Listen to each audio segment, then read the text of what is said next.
Computer system පද්ධති කියන එක පරිගණක පද්ධතිය කියන එක තමයි අපි මේකෙන් කතා කරන්නේ. කොට අපි පරිගණක පද්ධතියට යන්නේ ඉස්සෙල්ලා අපි අපේ තියෙන ශරීර පද්ධතිය ගැන අදහසක් ගන්න ඕන. අපි අපේ ශරීරය ගැන අදහසක් ගත්තොත් හැමෝම තමන්ගේ ශරීරය ගැන හිතන්න.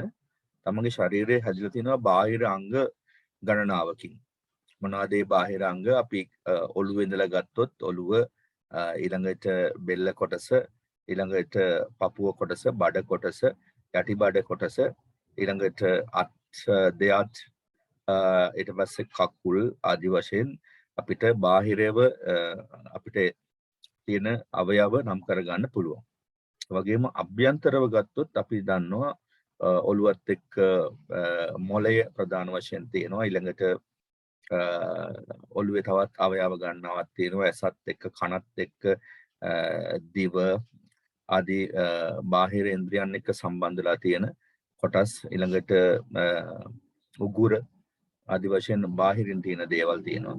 ඊළඟට පපුව හා සම්බන්ධලා තියෙන පෙනහළු, ඊළඟ වකුගඩු, අක්මාව, පිත්තාශය, ඊළඟට ගත්තොත් හાર્ට් එක,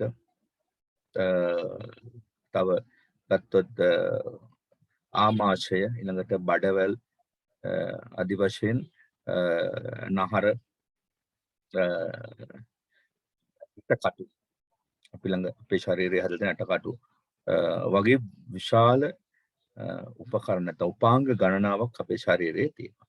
දැන් මම මේ ටික කිව්වේ ඔයා පරිගණකය ගැන හිතනකොට පරිගණකය ගැන හිතපු විදිහයි ඒක සමාන කරගන්න පුළුවන් අපිට අපේ ශරීරයයි කියන එක ගැන කියලා දෙන්න.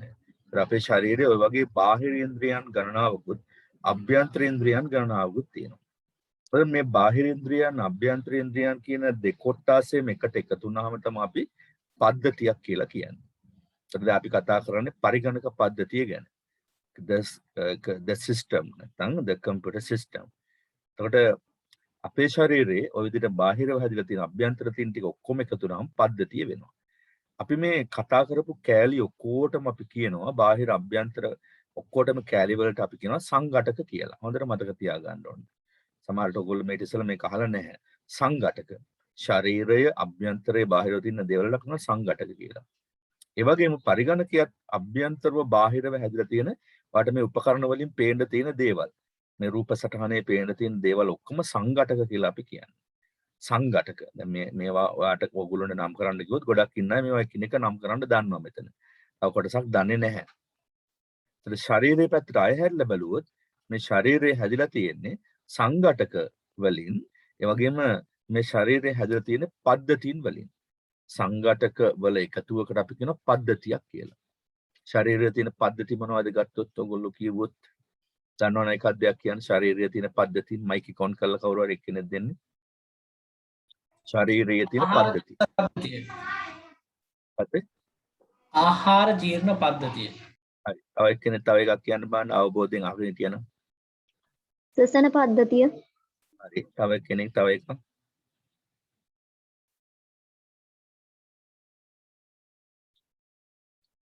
වෙන දෙන්නයි වගේ ලෙසන් එකට සවන් දීගෙන ඉන්නේ අනිත් අය සමහරට වෙන වැඩක් කරනවා ඇති. ඒක තමයි උත්තර නැත්තේ. හරි. ඒක කොහොමවත් කමක් නැහැ. මම මගේ රාජකාරී කරගෙන යනවා. ඉතින් ඔයගොල්ලෝ ඔහේ ඉන්නවද කියන එක මට අදාළ නැහැ. මොකද චූටි ළමයිත් නෙවෙයි නිසා. සාමාන්‍යයෙන් කියන්න පුළුවන් වෙනවා දැන් මයික් එක ඔන් කරලා. මොකද අපි ඉගෙන ගන්නවා කියන්නේ මමම කතා කරන එක නෙවෙයි. ඔයගොල්ලෝගෙන් මොකක් හරි උත්තරයක් දෙයක් එන්න ඕන ඉඳලා හිටලා. හොඳයි. එතකොට මේ වගේ පද්ධති තියෙනවා. ආහාර ජීර්ණ පද්ධතිය, ශ්වසන පද්ධතිය, ඊළඟට රුධිර සංසරණ පද්ධතිය, බහිස්රාව්‍ය පද්ධතිය, ප්‍රජනන පද්ධතිය, අස්ථි පද්ධතිය, ඒ වගේ ගත්තොත් එමේ ශෛල පද්ධතිය, ස්නායු පද්ධතිය කියලා පද්ධති ගොඩක් තියෙනවා.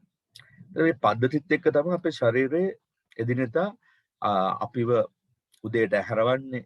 ඒ වගේම අපිට මූණ සෝදන්න කියන්නේ, කෑම කන්න දෙන්නේ, ගමන් බිමන් එක්ක යන්නේ, ඊළඟට ඉඳ ගන්න, හිට ගන්න, සිතුම් පැතුම් සිතුවිලි ඇති කරන්නේ, නැවත නිින්ද වුණාම ශරීරයට නිදාගන්නේ, නැවත හැරවන්නේ. ඔය වගේ දේවල් ඔක්කොම කරන්නේ මේ පද්ධති වල තියෙන ක්‍රියාකාරීත්වය නිසා. ඒ පද්ධති වල තියෙන ක්‍රියාකාරීත්වය එකක් අනිකත් එක්ක කොහොම ළඟ සම්බන්ධතාවයක් පවත්වනවා. එකක් අනිකත් එක්ක ළඟින් සම්බන්ධ වෙලා ඉන්නවා.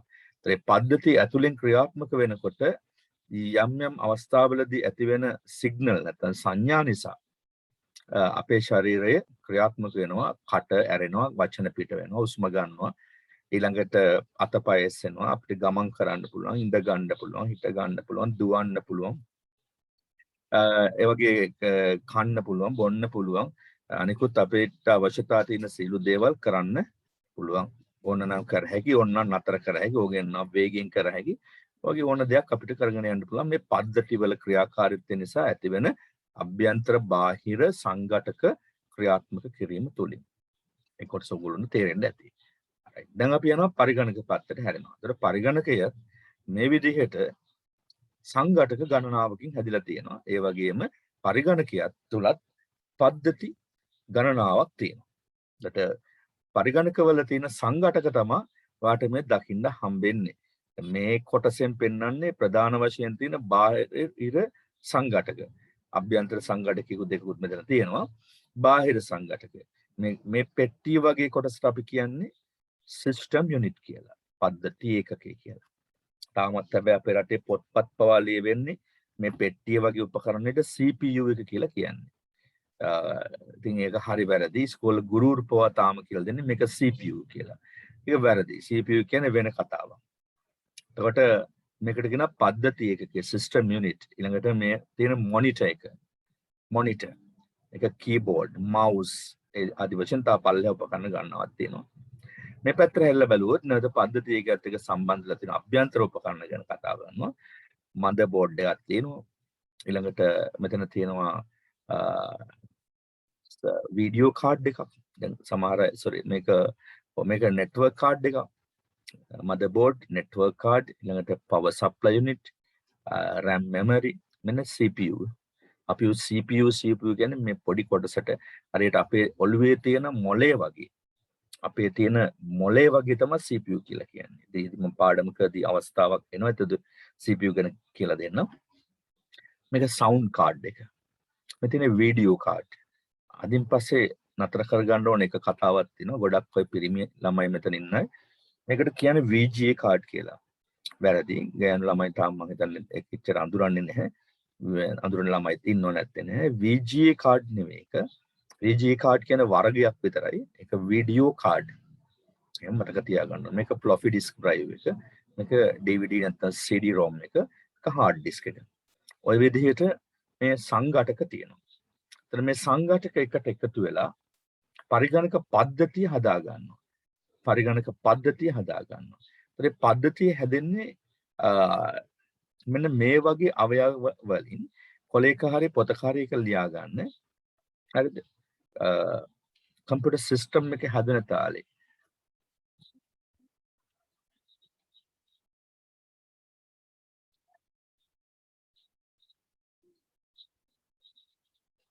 collection of computer system.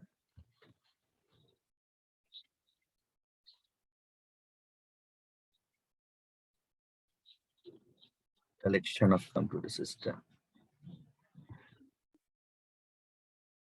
අරවල කියන ෆන්ක්ෂන් කියලාත්. ෆන්ක්ෂන්ස් කියලා කියනවා.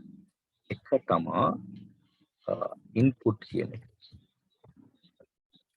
ඉන්පුට් දෙක memory තුන processing හතර storage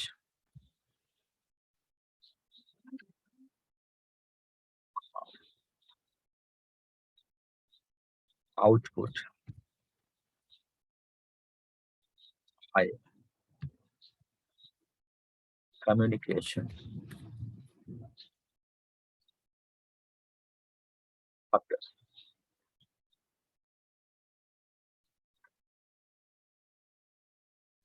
control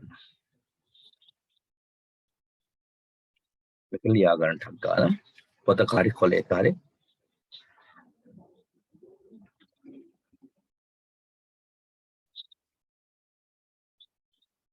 ඊළඟ ශරීරයේ තියෙන පද්ධතීන් ටික අපි දැන් දන්නවා. ශ්වසන පද්ධතිය ආදි වශයෙන්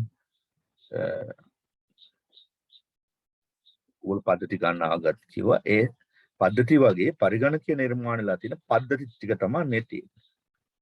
පරිගණකීය නිර්මාණලා තියෙන පද්ධති ටික. input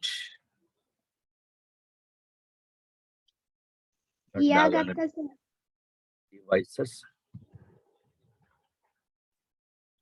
memory devices, processing device,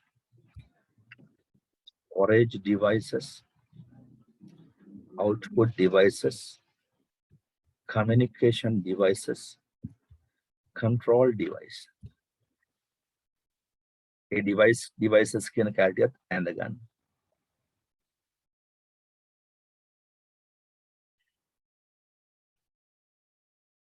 ඉවරුණාම ඉවරයි කියලා කියන්න. ඉවරයි සර්. input devices කියන්නේ සිංහලෙන් ඉස්සරහින් ලියා ගන්න. ආදාන උපකරණ. ආදාන උපකරණයන්. ආදාහන එහෙම නෙවෙයි ආදාන උපකරණයන්. ආදාන උපකරණයන්. memory devices කියන්නේ මතක උපකරණයන්. ඊළඟට processing device කියන්නේ සැකසීමේ උපකරණයන්.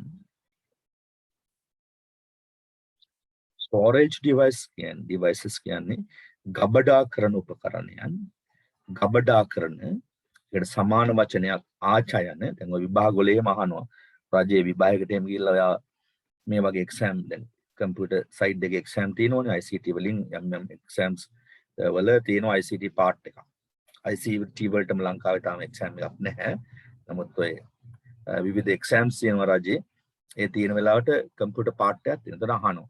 ඒ වගේ පේපර් වල තියෙන ආචයන කියලා. ආචයන කියන්නේ ගබඩා කරන කියන එක. ගබඩා කරන උපකරණ. output devices ප්‍රතිදාන උපකරණ. ප්‍රතිදාන input කියන්නේ ආදාන ඇතුල් කිරීම. output කියන්නේ ප්‍රතිදාන පිට කිරීම. communication devices sannivedana උපකරණ. communication devices sannivedana උපකරණ. control devices පාලන උපකරණය. control device පාලන උපකරණය.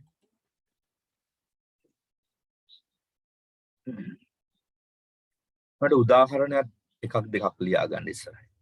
උදාහරණයක් එකක් දෙකක් ලියා ගන්න. input devices වලට keyboard, mouse,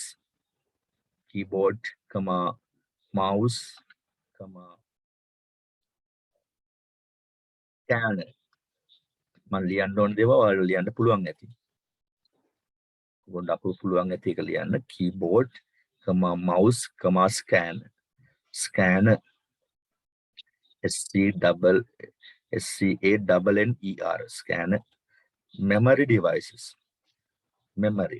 RAM, RAM, ROM, ROM, cache. Cache memory කියලා එකක් තියෙනවා. මේ course එකේදී ඉගෙන ගන්න හම්බෙන්නේ නැහැ. ඒක ගැඹුරු පාඩමක්. Cache memory. CACHE cache memory. ඉදිරි පාඩමකදී ඉදිරි course එකක් කරනලා අපි මුණ ගැහුනොත් අපිට ඒ කොටස ඉගෙන ගන්න පුළුවන්. Processing device එකයි තියෙන්නේ CPU. Processing device CPU. And storage devices ගබඩා කරන උපකරණ. Storage devices hard disk,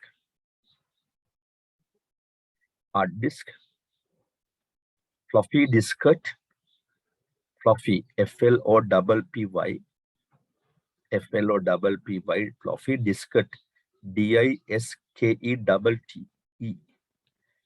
DISKETTE, floppy diskette,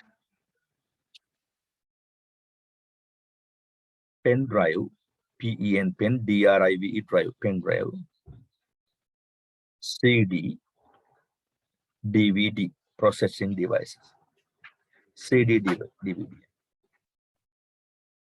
storage device වලට මම කිව්වේ output devices monitor printer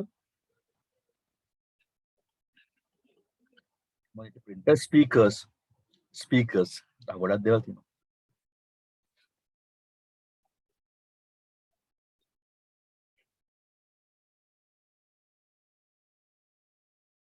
communication device වලට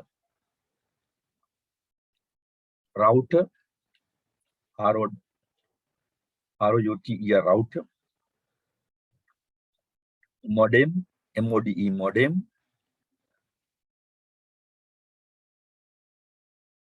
telephone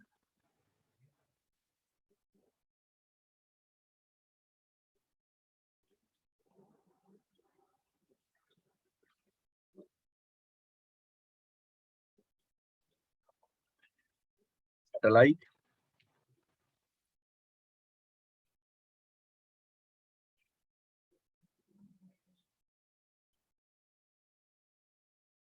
control device වලට system unit පද්ධති එකකය. නෑ ඒ ටික ලියාගෙන ඇති කියලා මම හිතනවා.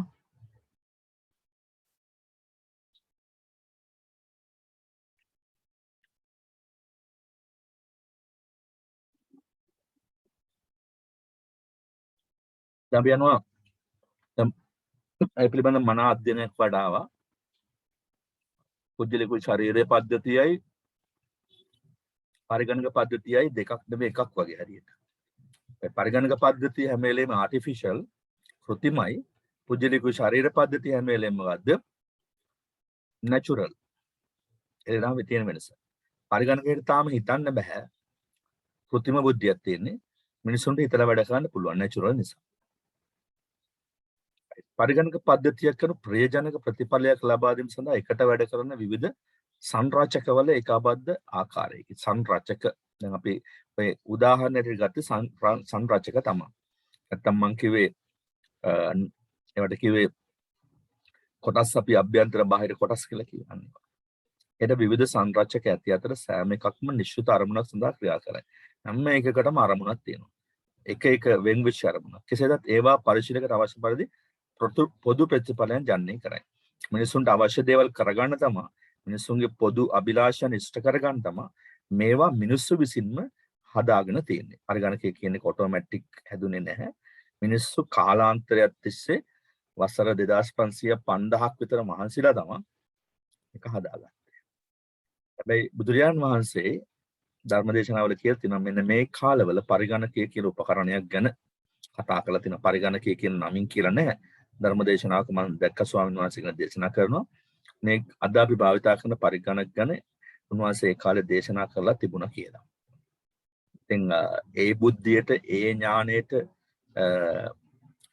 සමකරන්න පුළුවන් උපකරණ අපිට හදාගන්න බෑ ලෝකේ කවදාවත්.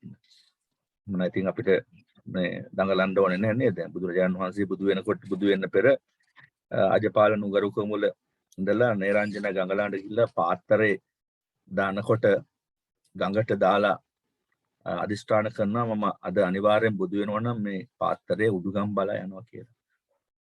ඒකට හරියටම උඩුගම් බලා පීනනවා පාත්‍රය. උඩුගම් බලා කියන එක දන්නව ඔයගොල්ලෝ කාටද? වතුර ගලන දිශාවට ප්‍රතිවිරුද්ධ දිශාවට ගලන එක. ඒ ඥානෙ ඒ ශක්තිය හිතට දැනලා තියෙනවා. නමුත් අපි මේ පාවිච්චි කරන පරිගණක වලට තාම මේක හිතා ගන්න බෑ. පාත්‍රේ කොහටද වැටලා තියෙන්නේ? සක්‍ර භවනට. සක්‍ර භවනට පාත්‍රේ වැටලා. ඊට පස්සේ සක්‍රය විසින් අනිත් දෙවිවරුන්ට බ්‍රහ්මයන්ට දැනුම් දීලා තියෙනවා. ගෞතම නමෙන් බුදු කෙනෙක් මනුස්ස ලෝකේ පහළ වෙනවා. අපි ඉක්මනට යන්න ඕනේ එතෙන්න කියලා. මම කියපේ තේරුණාද දන්නේ. ඒකට නේරංජනා ගඟේ ඉඳලා සක්‍ර භවනට තියෙන කිලෝමීටර ගාන යොදුන් ගාන අපිට කියන්න දන්නේ අපි. කොහෙද දිව්‍ය ලෝක සක්‍ර ලෝක තියෙන එකවත් අපි දන්නේ නැහැ. ඒනට ඒ ප්‍රාර්ථනෙ නිසා නේරංජනා ගඟ දිගේ ඉහළට ගියපු පාත්‍රයේ සක්‍ර භවනට වැටිලා. දැන් ඔයාලා හිතන්න ඕන දේ මෙච්චරයි ඔය කතාවෙන්. අද නම් අපිට මොනවද කරන්න ඕනේ? SMS ද, වීඩියෝ කෝල් ද, නැත්තම් නෙට්වර්ක් දිගේ ගිහිල්ලා සැටලයිට් වලින් ගිහිල්ලා ටෙලිෆෝන් කළානේ මේක කියන්න වෙන්නේ. බුදුරජාණන් වහන්සේ කෙනෙක් පහළ වෙනවා කියලා අද කාලේ. නමුත් එකල බලන්නකො තිබුණ සිතුවිල්ලේ තිබුණ ප්‍රබලතාවය. නේද? සාරාංශක කල්පලක්ෂ පෙරම් පුරුපු බුදුරජාණන් වහන්සේ කෙනෙකුගේ සිතුවිල්ලක තිබුණ ප්‍රතිඵලය. අපිට අද සම කරන්න බෑ කියලා කිව්වේ ඒකයි. එවැනි තාක්ෂණයක්, එවැනි තරංග නැත්නම් තුන් ලෝකෙම දකින්න පුළුවන්. දැන් බුදු කෙනෙක් දේශනා කරන්න පටන් අරගෙන පින්වත කියලා දේශනාව පටන් ගන්නකොට නැත්නම් මහණෙනි කියලා පටන් ගන්නකොට ඒක කල්ප කෝටි ලක්ෂයකට ඇහෙනවලු. කල්ප නෙවෙයි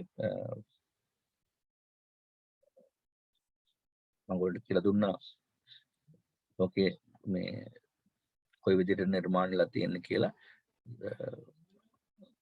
අපි කතා කරපු පහුගිය පාඩමේ විශ්වය ගැනයි ඔයගොල්ලන්ට අල 21ක් තියෙන එකක් ගැන මම කතා කරා 31ක් මතක ගන්න.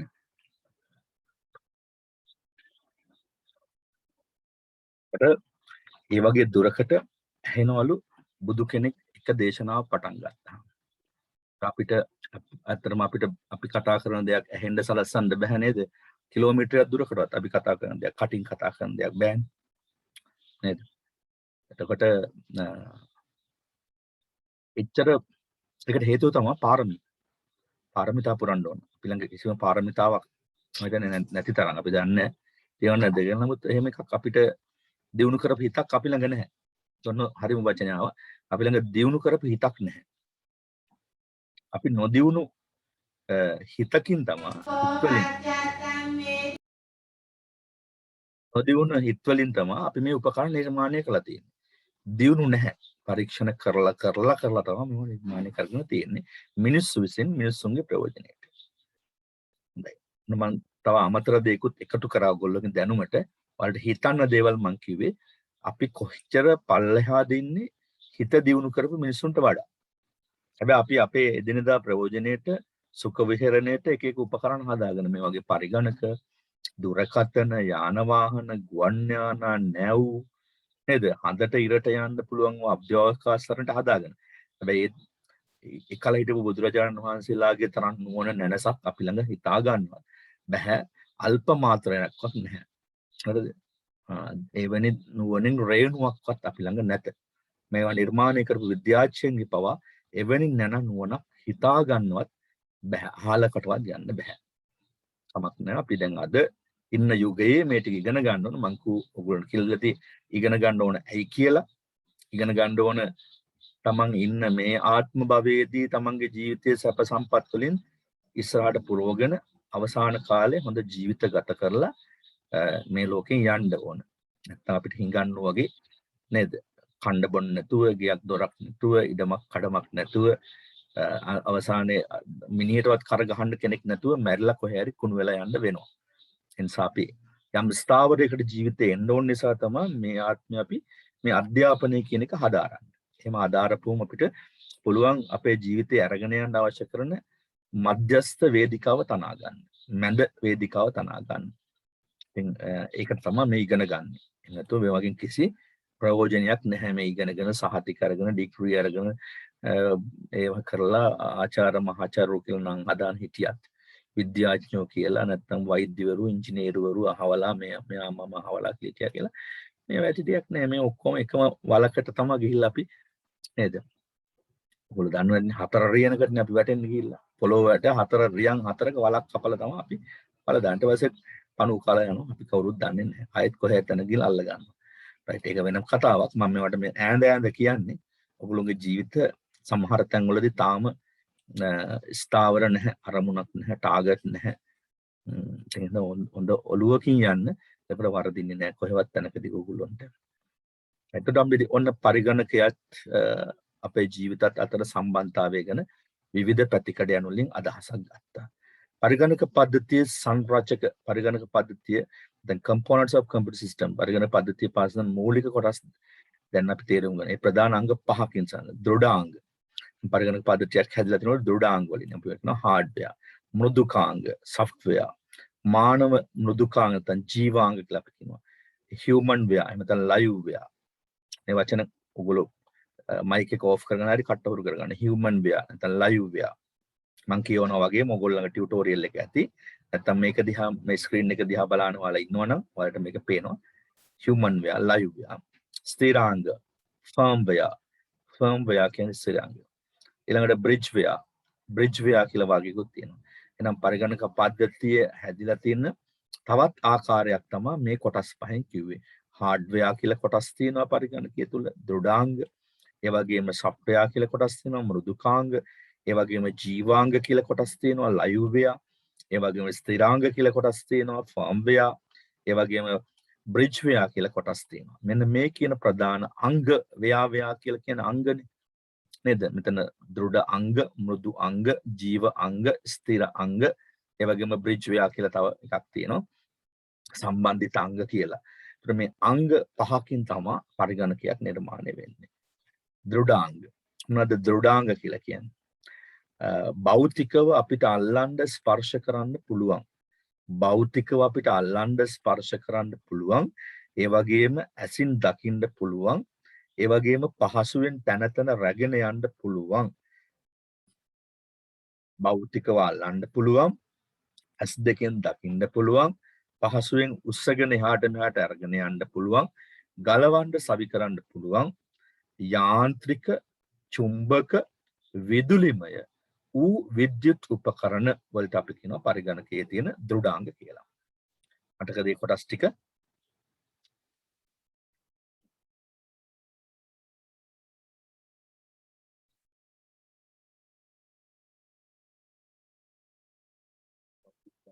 ළමයි අතින් හොඳට ස්පර්ශ කළා අල්ලන්න පුළුවන්. ඒ වගේම S2කට හොඳට පේනවා. ඒ වගේම පහසුවෙන් රැගෙන යන්න පුළුවන් එහා මෙහා. ගලවන්න හයි කරන්න පුළුවන්. යාන්ත්‍රිකයි, විද්‍යුත්, විදුලිමය වෙච්චි භෞතික කොටස් වලට අපි කියනවා දෘඩාංග කියලා. දැන් මේ තියෙන process එක. ඒක දෘඩාංගයක්. මේ තියෙන මොනිටර් එක. ඒක දෘඩාංගයක්. ඔය ලක්ෂණ තියෙනවා. අල්ලන්න පුළුවන්, ඇස් දෙකෙන් දකින්න පුළුවන්, ගලවන්න හයි කරන්න පුළුවන්, එහා මෙහා හැර යන්න පුළුවන්. යාන්ත්‍රිකයි, විදුලිමයයි, විද්‍යුතයෙන් වැඩ කරන මේ ඔක්කොම තියෙනවා. උදාහරණ මොනිටර්. මොනිටර් කියන්නේ ඇස් දෙකට අපිට ප්‍රතිඵල පෙන්වන දෘශ්‍ය උපකරණය. CPU. CPU කියන්නේ hardware කොටසක් අභ්‍යන්තරයේ තියෙන. එකකින් වෙන්නේ පරිගණකයේ මොලේ, brain of the computer කියලා අපි කියන්නේ central processing unit කියලා. සියලුම සැකසීම් කරන්නේ එතනින්. අපිට මතක ඇති මුල් පාඩම් ඔයගොල්ලෝ හිටියා. සැකසීම් කරනවා input, process, output කියලා. සැකසීමේ ක්‍රම පහක් ගැන අපි කතා කරා. text, data, image, graphic, voice, others කියලා. අනේ සැකසීමේ දේවල් ටික කරන්නේ මේ CPU එක මගින්. එහෙම නැත්නම් අපි මේ පෙන්නපු මේ CPU එක, මේ තියෙන CPU එකේ බාහිර පෙනුම. motherboard, මව්පුරුව. පරිගණකය හා සම්බන්ධ වෙන අභ්‍යන්තර සහ බාහිර සියලුම sannivedana අග්‍රයන් එකකට එකක් අනිකට එක සම්බන්ධ කරන පරිපතයට අපි කියනවා motherboard කියලා. මව්පුරුවක් මේ තියෙන. අභ්‍යන්තර බාහිර sannivedana අග්‍රයන් එකකට එකක් සම්බන්ධ කරලා පරිගණක ක්‍රියාත්මක කිරීමට සංඥා නිකුත් කරන පරිපත පුවරුවට අපි කියනවා motherboard කියලා. RAM කියන්නේ සසම්භාවී ප්‍රවේශ මතකය. අපි කියනවා random access memory කියලා. random access memory මේකේ ඇත්තටම తాවකාලික මතකය. අපි පරිගණකයට යමක් ඇතුළු කරන සැනින් කීබෝඩ් එකෙන් ටයිප් කරන යමක් කීබෝඩ් එකේ ටයිප් කරන වෙලාවේදී ඒක වර්ඩ් වල හරි කොහේ හරි කරනකොට අපිට පේනවා ඩොකියුමන්ට් එකක් ඇතුලේ තියෙනවා. අනේ ඒ කොටස රඳව ගන්න මේ RAM එක තුල. අපි සින්දුවක් අහනලාට සින්දුව ඇහෙන්නේ RAM එක හරහා. චිත්‍රපටියක් බලනලාට චිත්‍රපටියේ පේන්නේ RAM එක හරහා. හරිද? කම්පියුටර් එක ලෝඩ් වුණාට පස්සේ අපිට ඩෙස්ක්ටොප් එක Windows නැත්නම් අනිකුත් ඒ channel වෙන අංග ටික පේන්නේ RAM එක හරහා. తాවකාලික මතකයක්. මේක මල්ල වගේ විදුලිය විසන්ධි වුණ සැනින් මේ මතකයේ නැති වෙලා යනවා. RAM. ඊළඟ hard disk.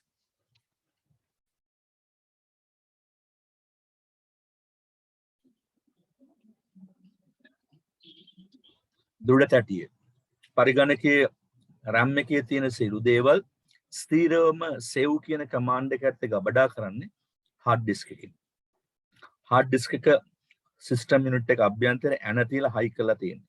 RAM එක motherboard එකට සවි කරලා තියෙනවා. මේ තියෙන RAM slots මේ slot එකේ RAM එක සවි කරනවා. එතකොට hard disk එකත් මෙතෙන්ද මේ SATA හරි IDE වර්ගයේ hard disk එකක් නම් cable හරහා මෙතෙන්ද සම්බන්ධ කරනවා. ඒතර hard disk එකේ ස්ථිර ගබඩා කරන උපකරණය පරිගණකයේ තියෙන්නේ. ඔයගොල්ලෝ දන්නවා GB වලින් gigabyte වගේ ඒකක වලින් නැත්නම් TB වලින් terabyte වලින් වගේ ඒකක වලින් මේකේ මතක ධාරිතාව නැත්නම් ගබඩා කරන ධාරිතාව මනිනවා. floppy disk drive එක සහ floppy disk. floppy disk මේ තියෙන්නේ තාමත් පාවිච්චි වෙනවා. නමුත් ගොඩක් අය මේවා පාවිච්චි කරන්නේ මේක ආවේ pen drive එක වෙනුවට. දැන් වර්තමාන pen drive නැත්නම් chip එකනේ පාවිච්චි කරන්නේ. ඒ වෙන තමයි මුල් කාලේ මේ floppy disk drive එක ආවේ. මේක තමයි disk drive එක. මේ තමයි disk එක. තාම ඔෆිස් වල එහෙම පාවිච්චි කරනවා. සාමාන්‍යයෙන් කඩේ රුපියල් 25කට 20කට විතර මේකක් ගන්න පුළුවන්. මේකේ තියෙන වාසිය මේක hard disk එකක් කුඩා. හැබැයි ගලවලා Tamanට ඕනනම් අරයි යන්න පුළුවන් යන තැනකට. මේක ඇතුළට දැම්මා, වැඩ කරා, save කරා, නැත්නම් open කරා, කරන්න ඕන ටික කරා. ආය පාරක් මෙතන බටන් එක press කරමු එළියට එනවා මේක. ඊට පස්සේ මේක Tamanට සාක්කුවේ දාන්න උනත් ගෙදර අරයි යන්න පුළුවන්. ආයෙත් උදේ වැටෙනකොට අරන් එන්න පුළුවන්. හරියට අපි pen එක chip එක අරයි යන්නේ ඒ වගේ. නමුත් hard disk එක ගලව අරයි යන්න බෑ. ඒකයි තියෙන වෙනස. මේක ස්ථිරවම සවි කරලා තියෙනවා. මේක එහෙම සවි කරලා නැහැ. අපිට removable අරගෙන යන්න පුළුවන්. optical disk දෘශ්‍ය නැත්නම් පාවිච්චි වෙනවා මොනවටද?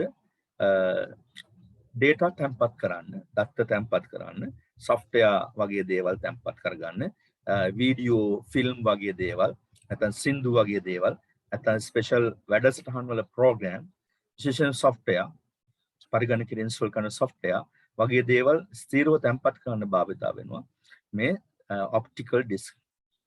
එතකොට මේ වගේ දත්ත තැන්පත් කිරීම සඳහා තියෙන උපකරණයට කියනවා ROM එක කියලා. ROM එක. ඔකට writer කියලාත් කියනවා. CD නැත්නම් DVD ROM and writer කියලා. එමෙත DVD writer කියලා අපි හඳුන්වනවා. CD writer කියලා හඳුන්වනවා. ඒ වගේ නම් වලින් මේ උපකරණය හඳුන්වනවා. මේකත් පරිගණක අභ්‍යන්තරයේ තියෙන දොර මේ විදිහට එළියට ඇරෙනවා ප්‍රෙස් කළා. මේක දත්ත ගබඩා කිරීම සිද්ධ වෙන්නේ hard disk එකේ ගබඩා කරන විදිහට නෙවෙයි. මේ උපකරණ වල දත්ත ගබඩා වෙන්නේ මැග්නටික් කියන මීඩියා එකකින්. හරිද? ඉලෙක්ට්‍රෝමැග්නට් කියන ටෙක්නොලොජි එකකින් තමයි මේකේ දත්ත ගබඩා වෙන්නේ. ඉලෙක්ට්‍රෝමැග්නට් කියන ක්‍රමයෙන්. හරිද? මේකේ ගබඩා වෙන්නේ ඔප්ටිකල් ටෙක්නොලොජි එකකින්. ඔප්ටිකල් ටෙක්නොලොජි එකෙන් මේක ගබඩා වෙන්නේ. මේකේ ගබඩා කරනකොට තැම්පත් කරනකොට save කියන විධානයෙන් ගබඩා කරන්න පුළුවන් මේ වගේ. හැබැයි මේ වගේ තුල save කරන්න බෑ. මේ වගේ ගබඩා කරනවා නම් burn කරන්න ඕන. මේ disk එකේ burn කරන්න ඕන. නැත්නම් අපි කියන write කරනවා කියලා. CD එකක් write කරනවා, DVD එකක් write කරනවා කියලා ඔයගොල්ලෝ අහලා. write කළා තමයි දත්ත ගබඩා කිරීම කරන්නේ. ඔන්න දැනගත්තා කොටස් ටිකක් hardware වල තියෙන තවත් වැදගත් කොටස් ටිකක්. ඊට පස්සේ අපි එනවා input and output devices. දැන් ඔයාලා ඒක දන්නවා. අපි මෙතෙන් දිගන ගත්තා ඒ input and output devices කියන input and output devices ගැන ඉගෙන ගත්තා. ඒවා ගැන දැන් අදහසක් තියෙනවා. මෙතන ඒවට නැවත වතාවක් නම් කරලා තියෙනවා ඔයගොල්ලෝගේ දැන ගැනීම පිණිස. input නම් keyboard, mouse, scanner, touchpad, microphone, camera, trackball, joystick වගේ දේවල්. output නම් monitor, speakers, printer, earphone, projector, ඒ කියන්නේ multimedia projector කියන එක කියන්නේ plotter. plotter දැකලා තියෙනවද? plotter කියන උපකරණ ඔයගොල්ලෝ දැකලා නැතුව ඇති. දැකලා තියෙනවද? plotter. නෑ සර්. digital printing ස්කෑනර් එක නේ සර්. මෙතන plotter එක. හරිද? මේක plotting කරලා print කරලා තියෙන්නේ. හරි.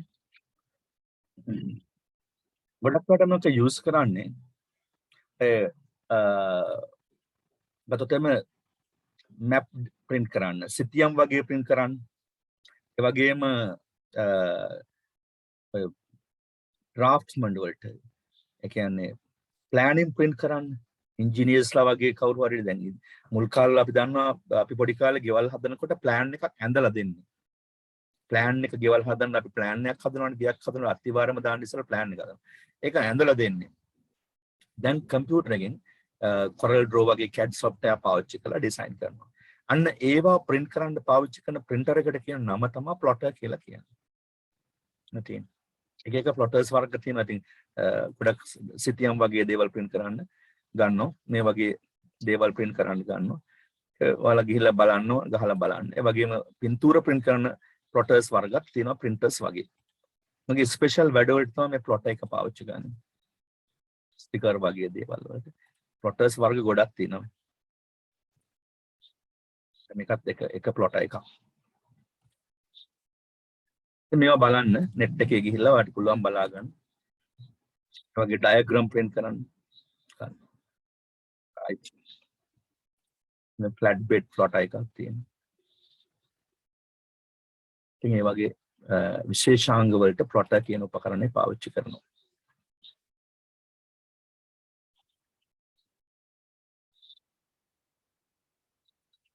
Okay, ඊළඟට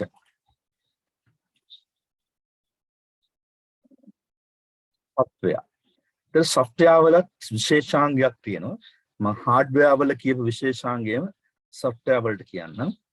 software නම් ඇහින් දකින්න බෑ, අතින් අල්ලන්න බෑ.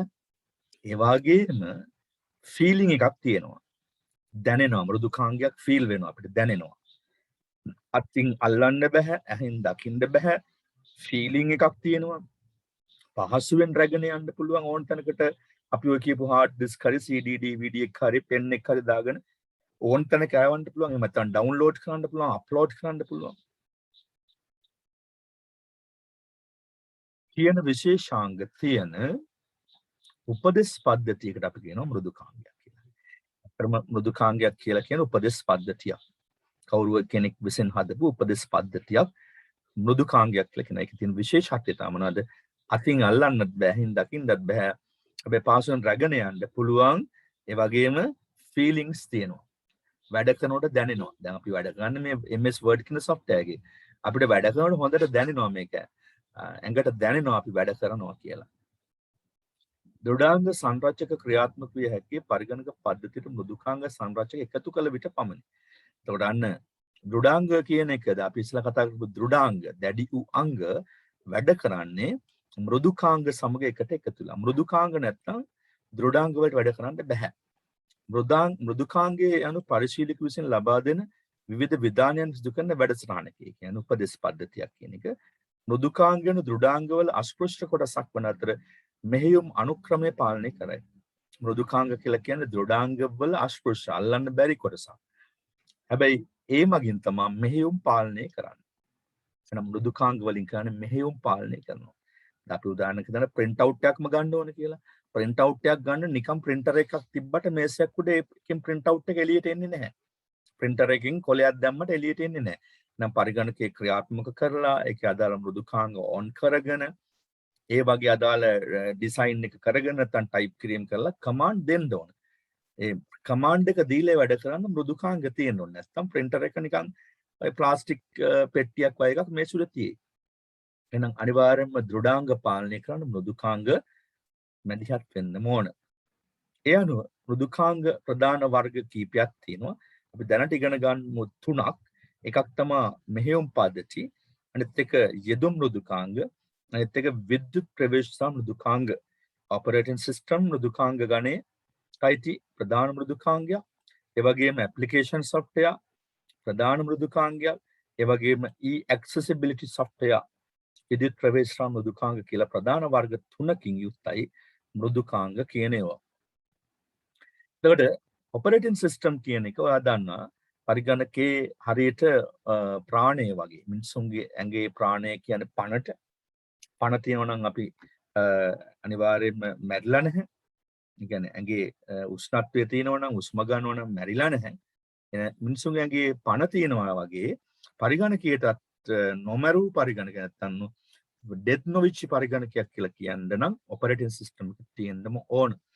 එහෙනම් කම්පියුටර් එකක වැඩ කරන කෙනෙකුට ෆෝන් එක වගේ වැඩ කරනකොට OS එකක් තියෙන්න ඕන. OS එකෙන් පස්සේ තමයි අනිත් මෘදුකාංග සියල්ල පරිගණක අභ්‍යන්තරයට ඇතුළු කරන්න පුළුවන් වෙන්නේ. දැන් ඔපරේටින් සිස්ටම් එකක් ඉන්ස්ටෝල් කරන්න ඕන. දැන් ඔයා කඩේකට ගිහලා ඩෙස්ක්ටොප් වර්ගයේ පරිගණකයක් ගත්තත්, ටැබ් එකක් ගත්තත්, නැත්නම් ලැප්ටොප් එකක් ගත්තත්, ස්මාර්ට්ෆෝන් එකක් ගත්තත්, ඒගොල්ලෝ කල්ලාතුව ඔපරේටින් සිස්ටම් එක දාලා තියෙනවා.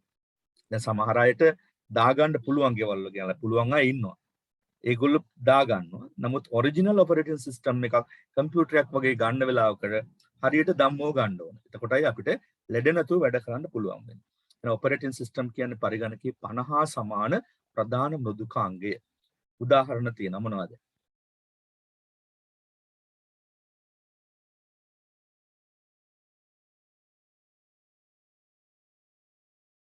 උදාහරණ කියන්න බලන්න.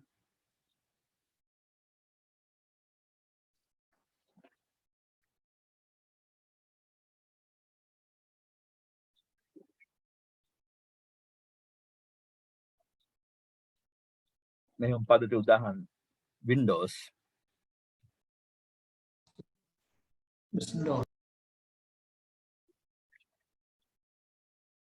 මෙහෙම පදතිය පරිගණකයට එන මෙහෙම පද තමයි මේ තියෙන්නේ.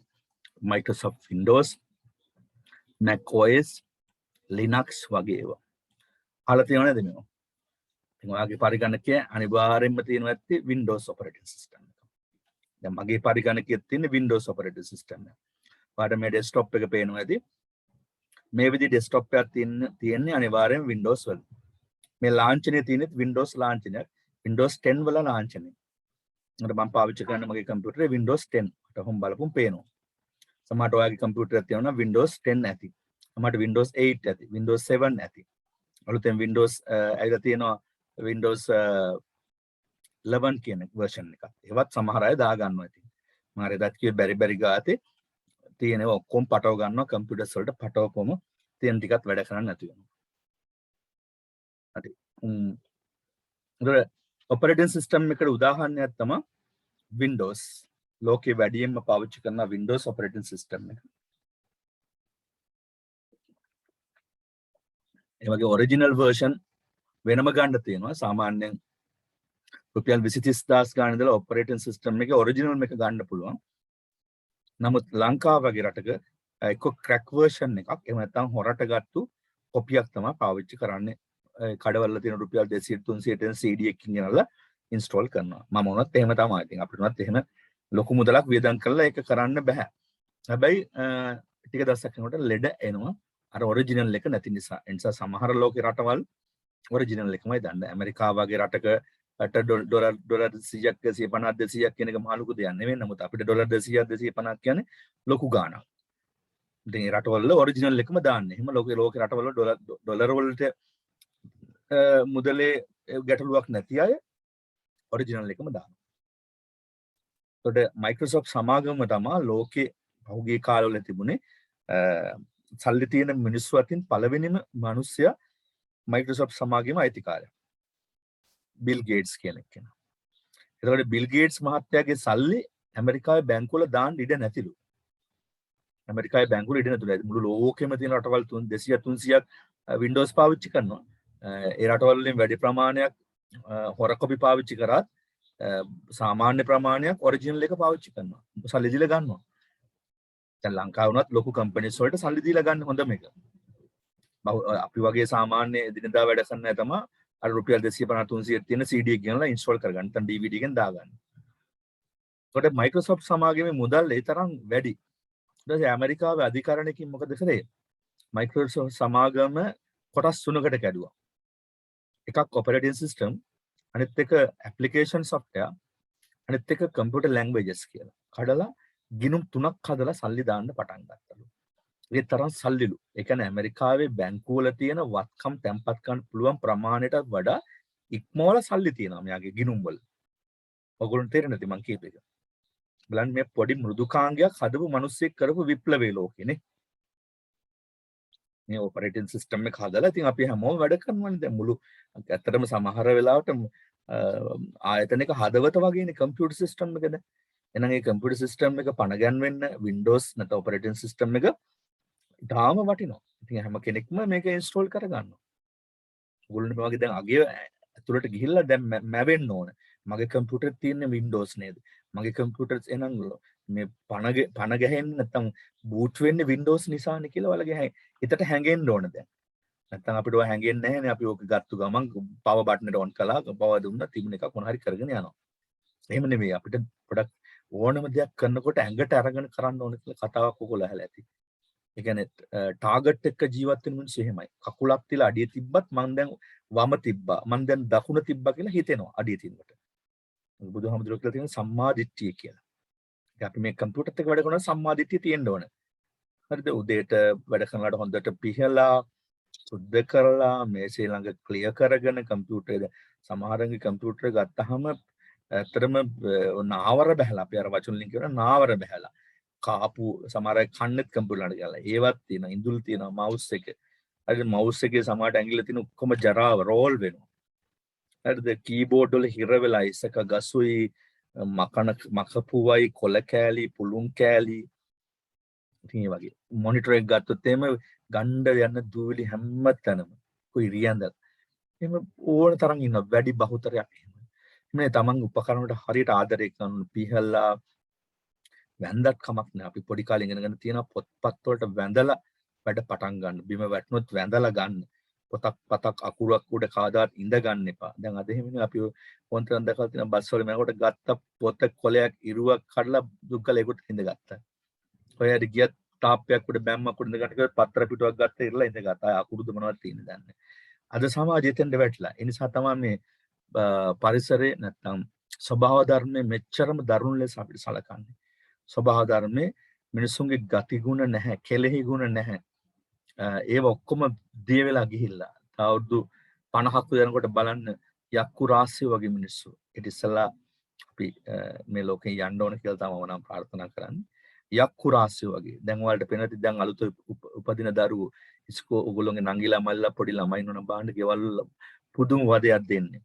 දෙමාපියන්ට පුදුම වඩයක් නේද ඒ වගේ දැන් ඉස්සර එහෙම නෑනේ අම්මලා තාත්තලා නිදි කරුවා නිදි කරවා නේ දැන් හොඳට බලන්න මොන්ටිසෝරි එහෙම රයන ළමයි ශිෂ්‍යත්ව කියලා රයන ළමයි අරගෙන ළමයි යක්කු වගේ වෙලා තව අවුරුදු 10 15ට ඒගොල්ලෝ ලොකු වෙනවා අරමුණක් නැතුව ලොකු වෙන්නේ ෆෝන් දිහා බලාගෙන කම්පියුටර් දිහා බලාගෙන එහෙම නැත්නම් පත්තර විකාර පත්තර දිහා බලාගෙන ගේම් දිහා බලාගෙන ලොකු වෙන්නේ අරමුණක් නැහැ අන්තිමට ළඟ ඉන්න කාගේ මස් කෑල්ල කඩාගෙන කන්න තරම් දරුණු විප්ලවකාරීන් බවට පත් වෙනවා. ඉතින් ඒ නිසා ඔයගොල්ලෝ මේ දේශන අහන අයවත් අඩුම තරමේ ඔළුවේ තියාගන්න තරුණ ළමයි මං කියවම දාම මේ වගේ ඉන්නවා. තමන්ගේ උපදින දරුවෝ ගැන හරි හොඳ වගකීමෙන් යුක්තව ඉන්න ඕනේ. ඉතින් මේ වගේ තියෙන මේ රස දැනගන්න ඕන ඔයගොල්ලෝ. මේ විෂයන් ඉගෙන ගන්න කියලා රස දැනගන්න ඕන. දැන් අද අම්මලා තාත්තලා ළමයි අරගෙන දුවනවන්නේ නේද? බරේ ශිෂ්‍යත්ව කියනවා මේක කියනවා ඔන්ලයින් කියනවා ළමයිගේ කම් මිරිකනවා අදිනවා සමහර අම්මලා රෝල්ස් එක කටේ තියලා අල්ලෙන් ගහන රෝල්ස් එක බඩට යන ළමයාගේ ඒක කණ්ඩවත් ඉඩ දෙන්නේ නැහැ පන්ති ඉඳවන්න දුවනවා. ගෙවල් වලට ගෙනලා මේ චූටි ළමයිට නේද? ගුරුවරු දෙන්න තුන් දෙනා ගෙනල්ලා උන් නිදාගෙන සමහර ළමයිගේ උකුණ බහිනවා නියපොතු කළු පාට වෙලා. හරිද? සමහර ළමයි ළඟට යන්න බෑ ගන්ධස්සාර බෑ නාවලානේ. ඒ පන්ති. ඇයි අනුන්ට පේන්න මේ අපේ ළමයාට මෙහෙමයි උගන්වන්නේ ඉංග්‍රීසි උගන්වන්නේ අපි මෙහෙමයි කියලා උගන්වනවා. ළමා කාලේ අඳුර ගන්න බැරි දෙමව්පියෝ අද බිහි වෙලා. එතකොට තව අවුරුදු 15ක් 20ක් 30ක් වැඩි වෙන 50ක් ගණන් හිතන්න කොහොම වෙයිද? මේ ගැන ඔය ඔක්කොටම වගියන්න පුතේ හිත හදාගන්න බැරි ප්‍රශ්නව තියෙන්නේ. අනුන් ඉස්සරහා අපි අපේ වචනක පොරවල් වෙන්න යනවා. ඇත්තටම අපිට ඇති දෙයක් නැහැ. නමුත් සමහර ගොඩක් අය පොරවල් වෙන්න යනවා. සමහර අයට වාහන නැහැ. ඒනකට රෙන්ට් එකට හරි අරගෙන යනවා. නැත්නම් ලෝන් එකක් දාලා මොකද ඉඩ කඩ මොනවද විකුණලා වාහන ගන්නවා. ගත්තට පස්සේ දා ඉඳලා ඉවරයි ජීවිතේ. මම මේ කියන්නේ ඕගොල්ලන්ට එපා කියලා නෙමෙයි. මම පහුගිය දේශනේ ඕගොල්ලන්ට කියලා දුන්න ජීවිතය හදාගන්න ක්‍රමවේදයක්. එතන මේ අධ්‍යාපන ක්‍රමවේද තුල මම මේවත් ඕගොල්ලන්ට කිය යනවා. ඉතින් අහන්න කැමති ළමයිට ඒවා සරණක් වේ දවසක. අහන්න කැමති ළමයි ඒවා මේ කණෙන් අහලා එහා පැත්තෙන් අයින් කරලා තියන්න. නැත්නම් මයික් එක ඕෆ් කරලා පැත්තක වෙලා ඉන්න මේ වැඩේ කරගන්න ඕන නිසා. මේවා වැදගත්. මේ පාඩම් වල අකුරු කියලා දෙනවට වඩා වැදගත්. එහෙනම් Microsoft operating system එක මිනිස්සුන්ගේ පරිගණකවල බහුතරයක් පාවිච්චි වෙනවා. ඒ වගේම Mac OS එක Apple computers වල පාවිච්චි වෙනවා Mac OS එක. Linux පාවිච්චි වෙනවා තවත් පරිගණකවල servers workstation වල servers වල පාවිච්චි කරන Linux කියලා. මේ කොටසක් මෙතන තියෙන්නේ. තවත් operating system වර්ග ගොඩක් තියෙනවා. ඒකට උදාහරණ නම් තියෙනවා මේ Windows නම් XP Vista වගේ ඒවා. දැන් නම් අපි ගත්තොත් ඒ මොනවද 7 8 10 වගේ ඒවා තියෙනවා. හරිද? ඊළඟට Paint එක Create Source Leopard වගේ දේවල්. ඊළඟට Debian Ubuntu Fedora ඒ වගේ operating system ගොඩක් නම් වලින් ඉන්න හම්බ වෙනවා. නමුත් ප්‍රචලිත ජනප්‍රිය Windows කියලා මතක තියාගන්න. operating system එක පරිගණකයේ පණ වගේ මේ තියෙන්නේ. ඒ versions වල තියෙන launch Windows XP වල, Windows Vista වල, Windows 7 වල, Windows 8 වල, Linux වල, Mac OS වල තියෙන මේ launch ඔයගොල්ලෝ දැකපු ගමන් හඳුන ගන්න පුළුවන්. application software යෙදුම් මෘදුකාංග. application software කියලා කියන්නේ ස්ථාපිත මෙහෙයුම් පද්ධතිය භාවිතා කළ මෘදුකාංග යෙදුම් මෘදුකාංග. ඒ operating system එකක් install කරලා තියෙනවා නම් පරිගණකයකට ඒ operating system එක උඩ install කරන්න පුළුවන් අපිට application software. මොනවා වගේද office packages, ඊට අමතරව web browsers, antivirus program වගේ ඒවා, graphic design program, video editing කරන program, cartoon design කරන program, film edit කරන program, video cutting program, video editing program, විවිධ මෘදුකාංග අපිට පරිගණකයේ වුමනා විදිහට install කරයි. මොකද බහුතරයක් install කර ගන්නවා ඉස්සල්ලාම office package එක. මතක තියාගන්න operating system එක දාපු ගමන් අපි දාගන්න ඕන antivirus software එක. antivirus virus නාශක මෘදුකාංගයක් දාගන්න ඕන මෙන්න මේ වගේ එකක්. දැන් ගොඩක් අය ඒක දන්නේ නැහැ. පස්සේ කම්පියුටර් එක ගෙනලා software දාලා ඔක්කොම කළා. මාසයක් දෙකක් යනකොට ආය අරගෙන කවුරු එකකින් මේක දාන්න. හොඳට මතක තියාගන්න Windows හරි මොකක් හරි operating system එකක් කම්පියුටර් එකක් ගේන දවසේ දැම්මට පස්සේ දෙවෙනුවට දාන්න ඕන මෙන්න මේ නම් වලින් තියෙන එක. බොහෝලාට හොඳයි ESET වගේ එකක්. නැත්තම් Kaspersky වගේ එකක් හොඳයි. මම මේ හොඳයි කියලා කියන්නේ ඒවා නරකයි කියන එක නෙමෙයි. සමහර Windows වලට හොඳට support කරනවා මෙන්න මේවා. මේ Kaspersky ESET ඒ වගේම Avira කියන ඒවා. අනිත් ඒවා support නොකරනවා නෙමෙයි. මේ කාෆියමත් හොඳයි. නමුත් ගොඩක් හොඳයි. මම මේ කියපුවා මේ Microsoft version එකත් හොඳයි.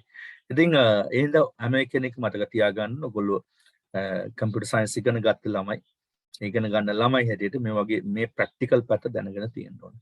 එහෙනම් ඔන්න operating system එක දාපු ගාම අපිට දාන්න පුළුවන් computer application software වැඩ කරන කෙනාට කැමති මෘදුකාංග දාන්න පුළුවන් මොනවාද office program, web browsers, antivirus program වගේ ඒවා. right? today office package එක version ගොඩක් තියෙනවා දැන් එළියට ඇවිල්ලා. මේ තියෙන office package එක 2019 version එකේ launch නේ. මේ තියෙන්නේ web browsers වදානවා web browser එකක් කියන්නේ මොනවද කියලා. Google Chrome එක, Internet Explorer එක, ඊළඟට Mozilla Firefox එක, Opera එක, ඒ වගේම Netscape Navigator එක, ඒ වගේ web launch එකදී බලනකොට අපිට කියන්න පුළුවන් සමහර ඒවා මොනවද කියලා. ඒ වගේම මේ antivirus software, virus guard කියලා අපි සාමාන්‍ය නම් වලින් කියන්නේ. ඒ මෘදුකාංග වල launch ටික මේ තියෙනවා. මේ ඒවල් ටික ඔළුවේ දාගන්න. e-accessibility software විද්‍යුත් ප්‍රවේශතා මෘදුකාංග. e-ප්‍රවේශතා මෘදුකාංග වලින් පරිශීලන පහත අමතර පාස්. එහෙනම් අන්තර්ජාලය පාවිච්චි කරනවත් එක්ක පාවිච්චි කරන්න පුළුවන් ඒවා තමයි e-accessibility software කියලා කියන්නේ. අන්තර්ජාලය පාවිච්චි කරනවත් එක්ක අපිට ගොඩක් වෙලාවට පාවිච්චි කරන්න පුළුවන්. සමහර ඒවා offline පාවිච්චි කරන්නත් පුළුවන්වා තියෙනවා. ගොඩක් online පාවිච්චි කරන වෙලාවට කම්පියුටර් අපි online ඉන්නලාට පාවිච්චි කරන්න පුළුවන් දේවල් තමයි මේ e-accessibility software කියන්නේ. විද්‍යුත් ප්‍රවේශතා මෘදුකාංග, voice recognition software තියෙනවා. හඬ හඳුන ගන්න පුළුවන්. දැන් ගොඩක් ඔයගොල්ලන් Google ගියාට පස්සේ Google Translate හරහා අපිට පුළුවන් හඬ හඳුනා ගන්න. හඬ ශබ්දයේ පුළුවන් අකුරු බවට පරිවර්තනය කරන්න. අකුරු ශබ්ද බවට පරිවර්තනය කරන්න පුළුවන්. screen readers තියෙනවා. තිර කියවන ඒවා. ඒ කියන්නේ අපි වැඩ කරන ඒවා රෙකෝඩ් කරගන්න පුළුවන් screen recorders තියෙනවා. magnifying tool තියෙනවා. විශාල කරන කුඩා කරන screen එක. on screen keyboard එක තියෙනවා. දැන් keyboard එකක් නැති වෙලාවට අපිට keyboard එක භෞතිකව නැහැ. phone එකේ වා දැකලා තියෙනවනේ. මගේ phone එකේ keyboard එකක් වෙනම high කරගන්න ඕනේ නැහැ. හැබැයි keyboard එක වගේ ටක් ගාලා මතුවෙනවා ඌමනා වෙලාවට on screen keyboard එක. video games එකේ games වර්ග තියෙනවා. on අපිට ගහන්න පුළුවන්. සමහර තනියෙන් ගහන්න පුළුවන්. නැත්නම් දෙන්න තුන් දෙනා ටීම් එකක් ගහන්න පුළුවන්. online game තියෙනවා, offline game තියෙනවා. ඊළඟට learning software තියෙනවා. ඉගෙනුම් මෘදුකාංග. දැන් ගත්තොත් එහෙම ගොඩක් ලාට අපිට යමක් ඉගෙන ගන්න පුළුවන් විදිහට හදලා තියෙන දේවල් දැන් අපි මේ Zoom එකේ ඉන්නේ ඉගෙනු මෘදුකාංගයක්. Zoom එතකොට අපිට ඒවා ඒ විද්‍යුතය හරහා ප්‍රවේශ වෙන්න පුළුවන් මෘදුකාංග. මේවත් මෘදුකාංග ගණයට වැටෙනවා. මේ තියෙන ඒ වගේ හඬ ශබ්දය දාලා එවන්න පුළුවන්. දැන් WhatsApp වල හරි Google වල හරි මේවා කරන්න පුළුවන්. මේ screen recorders තියෙනවා. e-learning ඒවා magnify tool මේ on screen keyboard එක. ඊළඟට games වගේ ඒවා මේ පින්තූර වලින් ඔයාලට පෙන්ලා තියෙනවා. tutorial එක ළඟ තියෙනවා නම් ඔයාලට බලන්න පුළුවන්. right අපි ඊළඟ කොටසට යන්නේ ඊළඟ දවසේ මෙතන ඉඳලා තියෙන ඊළඟ කොටසට අපි දැන් යනවා අපි පහුගිය දවසේ කර හිටපු word lesson එකට. right මම මේක